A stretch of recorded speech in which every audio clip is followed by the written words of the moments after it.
repeat. But anyway, hello and welcome to a 1v1 here between Yinghua and Jeffrey, two Chinese players. As usual at this time of the day, it's always these Chinese guys who are online. But we're going to see what goes down here. And up to the very north of the map, in the green, we do have Jeffrey playing as the Spanish. And down to the south here, in the red, we've got Yinghua also playing as the Spanish. I'm not sure what map this is though. Let's have a quick look. It's the Anniversary AOC pack. I think this was made by a guy from Norway on the ASC Zone forums called HJYE or something like that. I can't remember his name. It's basically four letters. I'm pretty sure this is his map pack actually. And so these maps are a little bit different, and as usual, it's always the Chinese guys playing these maps. They don't play Arabia Huns all day long, no. They play interesting maps and random mirror civs, which is definitely a little bit more interesting to watch. So this map, it kind of looks a little bit like Mongolia, only it's green, and it also kind of seems a little more open around their actual starting areas. You can see it's got a big area around green space here and around red space that's just sort of open land. And also, it seems like there's a hell of a lot of food on this map. It's definitely not Arabia.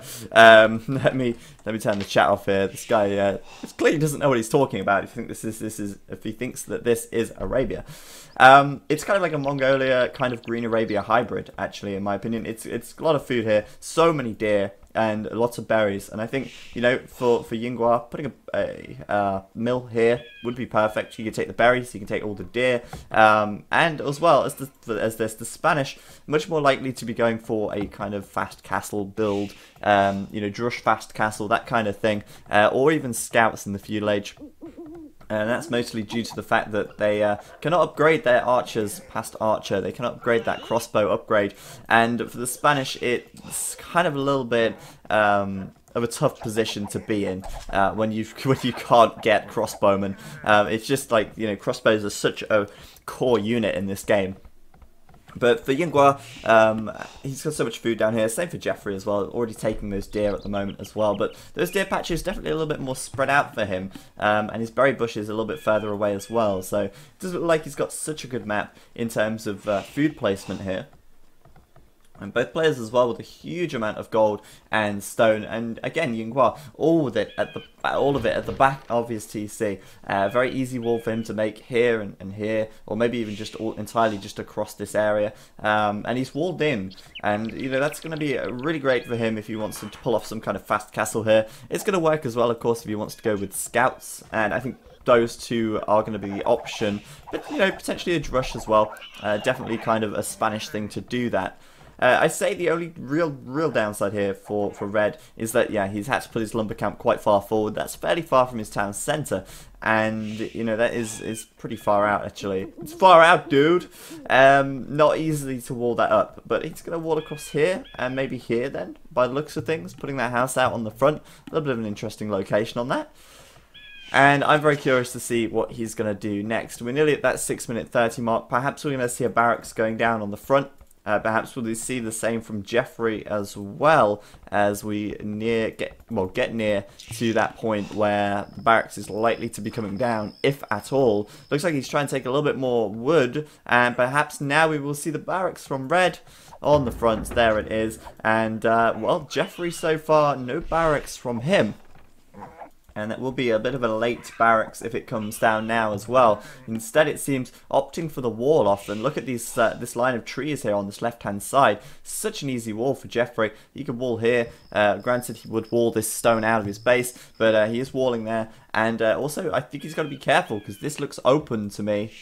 Yeah, this is open. There's a gap. So Red could get in here through this little gap if Jeffrey does not wall that up. However, he is walling up the front of his base, and it's pretty easy to do. I mean, he's just got to wall this gap and somewhere over here, and he's all walled in, which is probably going to be pretty bad for Red actually, because his Drush is probably going to be pretty ineffective because of that. Putting out that second militia now and creating the third. And of course he's got the scout cavalry here as well, and he does know of that gap. That is pretty crucial. He knows that he can get through there. And so even if Jeffrey walls up now entirely, this Drush is probably still going to make it through, because I don't know if Jeffrey knows about that gap at all. No He doesn't. He does know about it. He can see it, but I don't think he's registered that that is actually a gap in the trees there, which could end up costing him quite a little bit if he does not wall, and it doesn't look like he will because this villager is going back. So Yinghua in this position, decent for him, coming in with these more militia now as well, and trying to block it so that he cannot wall up. Excellent play indeed, and oh dear, he almost walled his own villagers in there. The Drush gonna make it in, and Jeffrey, well, he's clearly just wanting to fast castle this without having to worry too much about being attacked, but unfortunately for him, anyway, his wall is left open. And Yinghua is walking straight in. Uh-oh, not good. Funnily enough as well, Yinghua also up to the Feudal Age. Jeffrey is not up to the Feudal Age yet. He's just about to click up by the looks of things, but you know, he spent quite a bit of time walling here, quite a bit of resources on walling as well.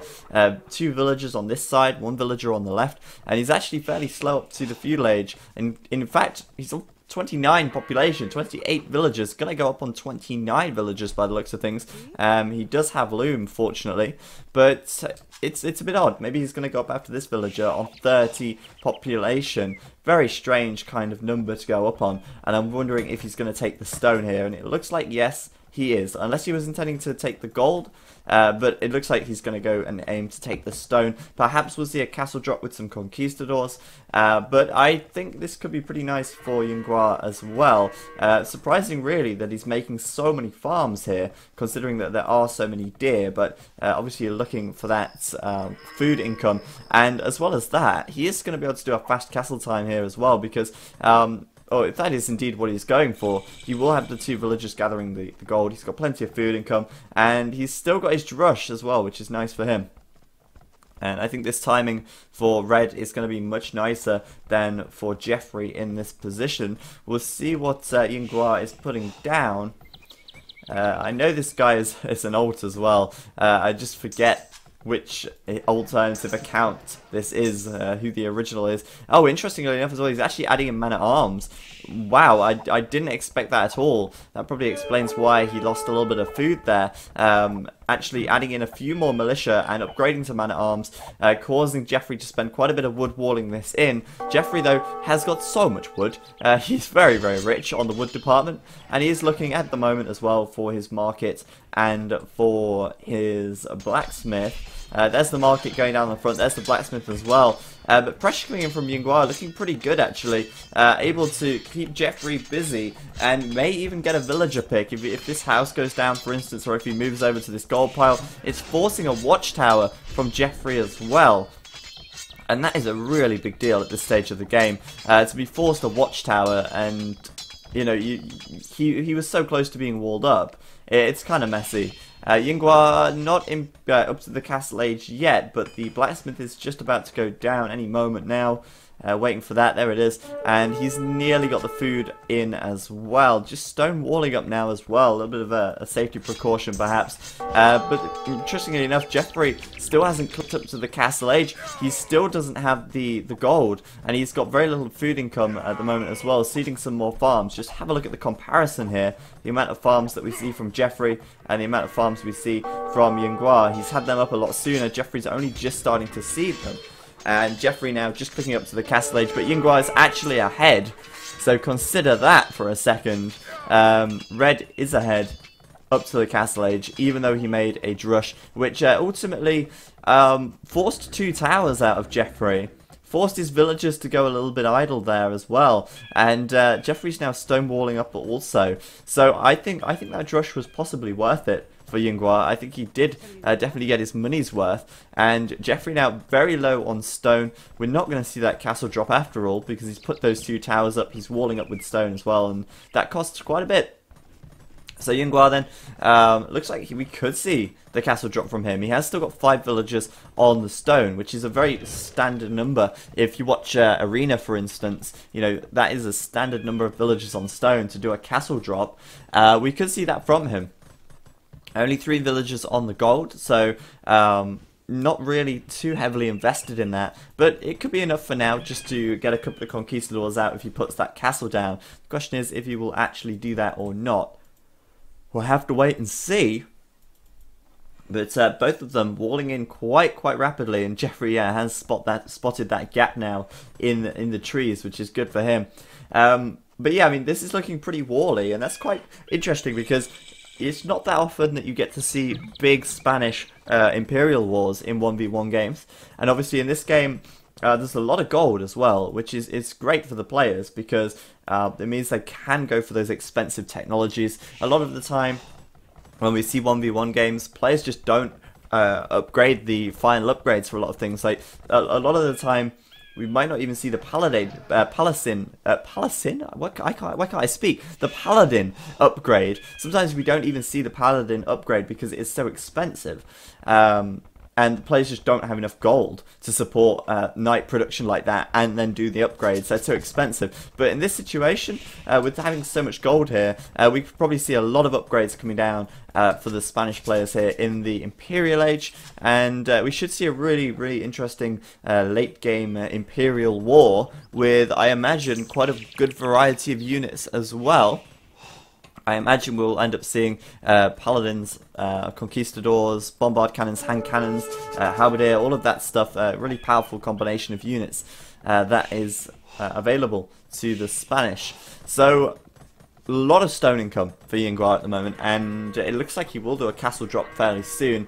He's probably going to put it defensively, judging by the way that he is playing so far, by walling himself in and putting up the second and third TC. I imagine from both players we will see a fourth TC as well. Jeffrey at the moment just getting up his second and third also. And, well, I imagine we'll see the fourth coming up from him eventually. But both of them taking a hell of a lot of stone at the moment, as they are both looking to probably get a castle up in either a defensive or offensive position. I'm guessing we're going to see, yeah, there's the castle from Yinghua at the front of his base, but not in an overly aggressive position. One thing I've noticed about this map is it's very flat. There's very little hills. In fact, there are technically no hills. It's all just cliffs, and that's it.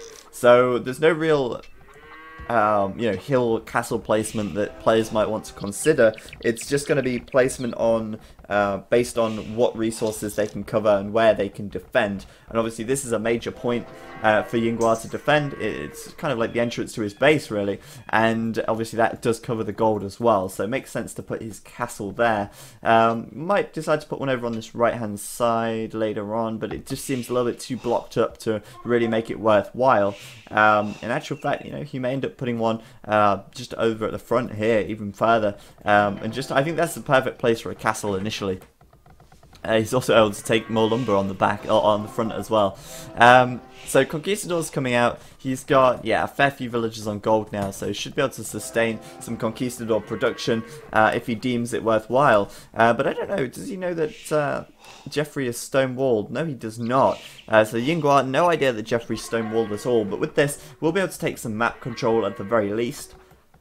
And that is usually what players want to do in any game, in any map, in any situation. Having map control will always give you some form of an advantage. So by having those conquistadors on the map, he's going to be able to monitor what Jeffrey's doing, watch when he pushes out, maybe even pick off a couple of units that might be pushing out from Jeffrey. But at the moment it is pretty much just a boom situation. Both players still on their 3 TCs, but obviously, spending a lot of resources, a lot of wood in particular, on farms means that that 4th TC is slightly delayed.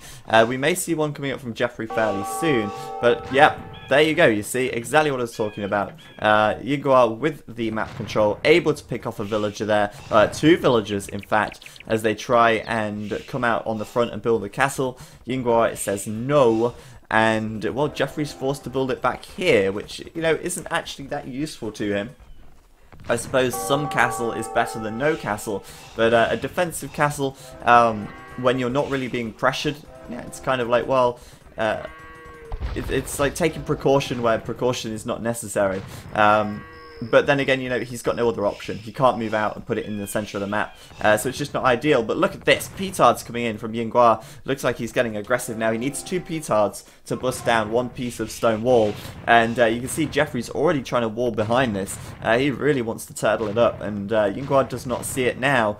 But that petard coming in. Castle again on the front now from Yinghua. Really good stuff from him. And it looks like he will get in. There's no way that Jeffrey is going to close that gap. And that is huge. Yinghua going to make it in. That castle been moved though. He might even put it in further forwards.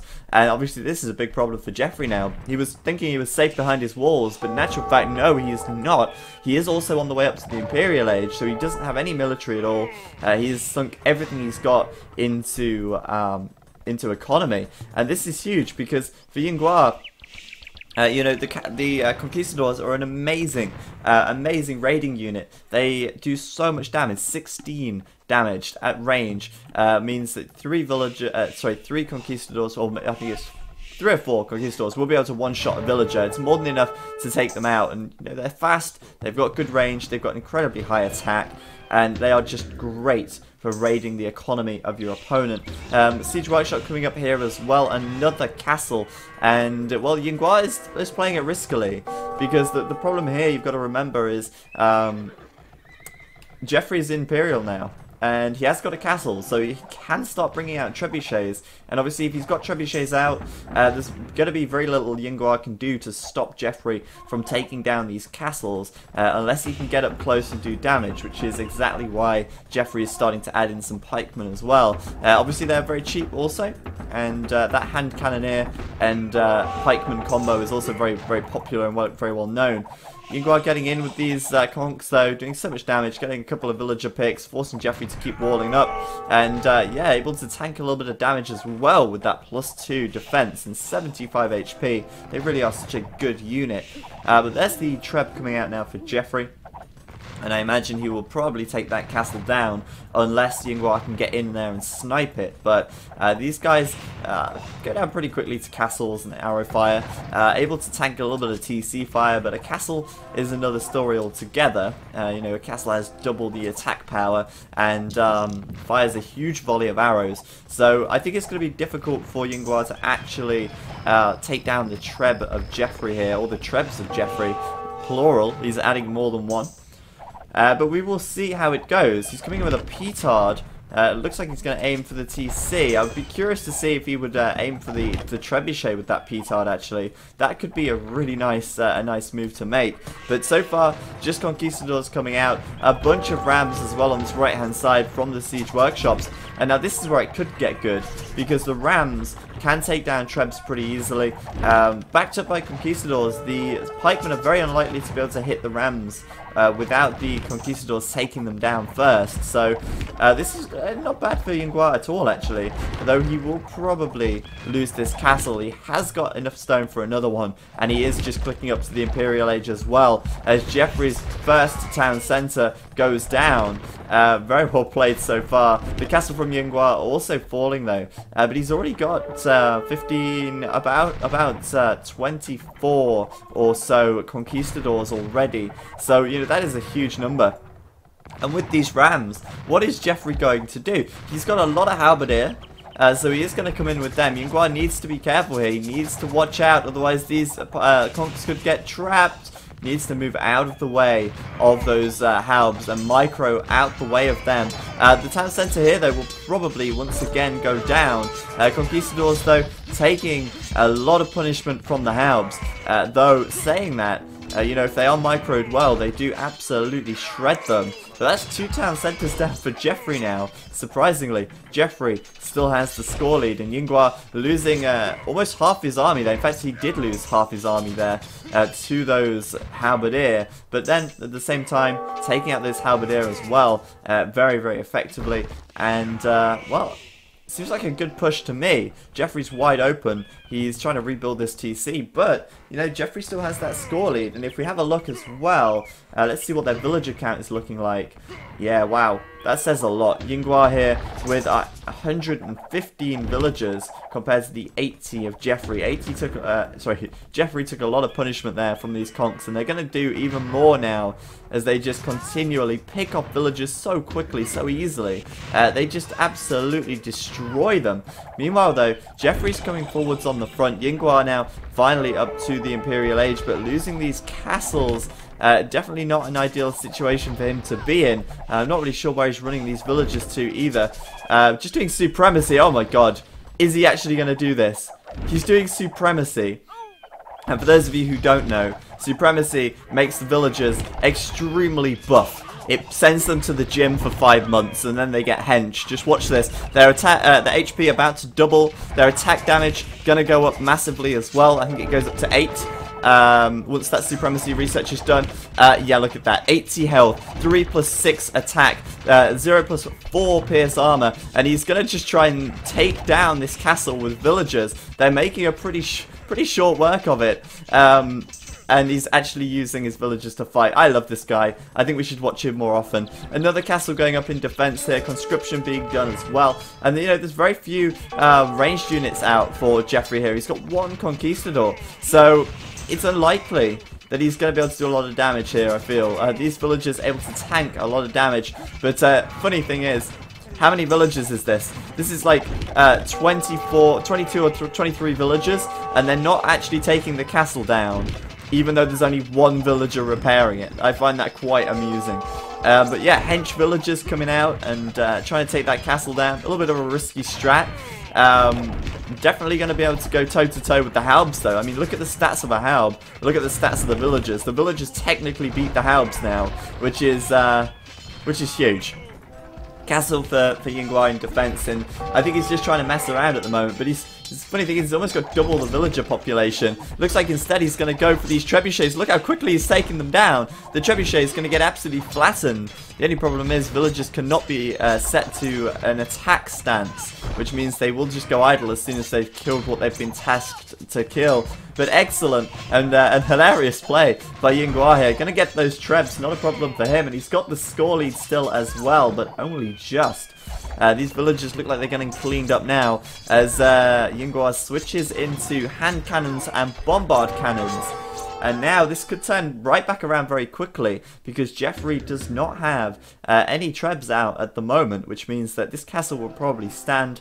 And Yinghua as well, so much gold in the bank at the moment. These hand cannons, extra attack damage against Halberdier, they will go down extremely quickly. Oh, excellent game so far. I'm loving this strategy from Yinghua there. Just doing Supremacy. It's a tech that you just don't see very often. But there we saw it. And he managed to snipe a lot of trebs with that. Which is definitely very impressive stuff. So far so good. We should have a look at Jeffrey back at home though. He's still only on the 3 TCs back here. He's lost a lot of his economy so far, and you know, he lost quite a lot of villager production when those town centres went down as well. Yinghua at the moment on the 4 town centres. That's where he mustered those extra villagers from, it seems. But once again, reclaiming the centre of the map and putting up another castle here now as well, as he starts spamming out these hand cannons and bombard cannons. And what is Jeffrey's answer to this? Jeffrey just does never seem to have that much military. He's got 11 military on the field at the moment, and Yinghua on 34. So it's pretty obvious then in this position that well, Yinghua's got the clear advantage, a huge military lead, and this train of bombard cannons that, well, Jeffrey just has no answer to. No answer at all to this. This war piece, going to go down very quickly. 40 attack damage on bombard cannons, it is no laughing matter, and Yinghua just going to get in there with his hand cannons, incredibly inaccurate at range. But they do pack a hell of a punch. 17 attack damage, of course, which is more than the Conquistadors, which, by the way, just got upgraded to Elite. So that's kind of huge. But again, Yinghua just able to get in here and take down these castles. Jeffrey's got no answer to this, and there's barracks coming up now as well from Yinghua, so he is seemingly going to go for the Halberdier combination. Also upgrading Elite Conquistador, which is weird because he's not really adding that many in. but that doesn't really matter to him at the moment. He's more concerned about this push on the left-hand side, and just so much gold. This is what I was saying about this map. There is so much gold on this map for Yinghua, so much gold for both players actually, that they can just afford at this stage to just go all out on the upgrades and go for the most expensive combination possible. Hand cannons here outside this TC, getting a bunch of kills, and this is just really unstoppable at this stage for Jeffrey. He needs perhaps some skirmishers, perhaps some siege, mangonels, onagers, that kind of thing. But there's just so many hand cannons here. He's completely overwhelmed. He's being almost doubled in military, and he's got very little gold income at the moment as well. This gold was denied for a long while by Yinghua, and Jeffrey's got no map control, so he can't take the gold here on the right side, though it looks like he's trying. It's just very difficult for him at this stage to really secure any of that gold when Yinghua has that map control, when he's got so much gold back here, which I've got to say is probably a little bit unfair. But even so, looks like then Yinghua's about to pin the nail in the coffin and seal the deal with this game. We're still seeing those barracks on the front, and well, Yinghua probably going to do Halberdier fairly soon. It's always worthwhile having your trash upgraded so that you can switch into it in the late game. So many bombard cannons, I love them. They're absolutely brilliant. They'll take down a castle in a few hits, and at this rate that castle's going to go down in less than a minute. And very little that Jeffrey can do. He's getting in there with his elite conks, going to try and snipe the bombard cannons perhaps, but that castle will go down, and those bombard cannons as well do a lot of damage to other units. So 40 damage with a bit of splash, that's a lot. It's a lot of damage indeed. Jeffrey getting absolutely mowed down here on the front, and well, Yinghua's still standing strong, putting up that castle there as well inside of his base, and I think that castle from Jeffrey is probably going to go down. More castles from Yinghua on the front. He's just castling everywhere. He's got so much stone, he can afford to do it. And somehow Jeffrey's still holding on in there, still holding out, but I don't know for how long at this stage. It's not looking very promising, let's be honest. Though saying that, he's still managing to snipe these bombard cannons, which is extremely expensive for Yinghua to take, but I think that's it. There's the GG. And Yinghua's going to take that game, even doing the supremacy there, making your villagers incredibly good for attacking. Wow. I sounded very Irish then when I said making your villagers. Although saying that, when I tried to say it again, I didn't sound Irish at all. But either way, Jeffrey there getting, well, not humiliated, but it was very clearly in Yinghua's favour for a long while. Fantastic game from him. Really enjoyed that one, and yeah, just really powerful combination there with the hand cannons and the bombard cannons, and of course elite conquistadors as well, just being a very powerful unit.